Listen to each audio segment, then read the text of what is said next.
I have just received an email from the CEO of Southampton General Hospital. Let's read it together. So here we have it. In this email, the most exciting bit of news is that my rheumatology appointment has been brought forward to tomorrow at 9 a.m. So that's come around much more quickly and has meant that I don't now have to wait until May to see the rheumatology team. So I'm really hoping that that's going to get me some answers to some of the questions that I've had. However, there's a lot to unpack in this message as a whole. So let's go through and I'll point some key bits out to you.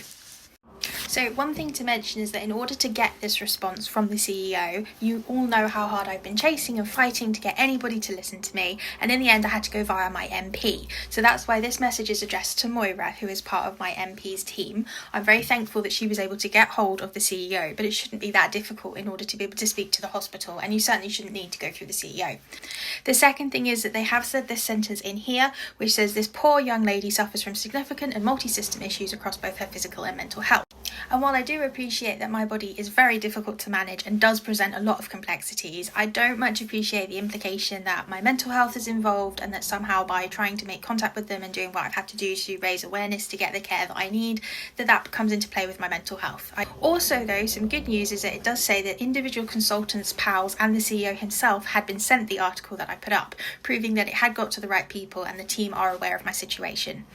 The other thing that was mentioned is that up here I only contacted PALS 2 weeks ago, which technically is correct. However, trying to get hold of the department and the hospital and arrange the treatment and go through all the things I've been put through has taken months, and so this is much wider than just an issue that's been going on for 2 weeks.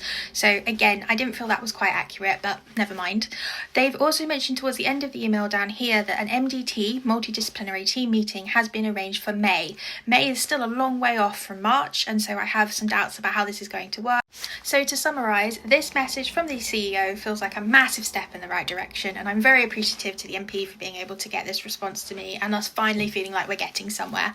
However, it has opened a whole can of worms. There are still so many questions outstanding about biologics, steroids, Cushing's syndrome, venous access, the list goes on and on. So tomorrow's appointment is going to be a massive one, and I'm very interested to hear what they say, but at least we have managed to get that appointment and hopefully it's going to be moving in the right direction from this point.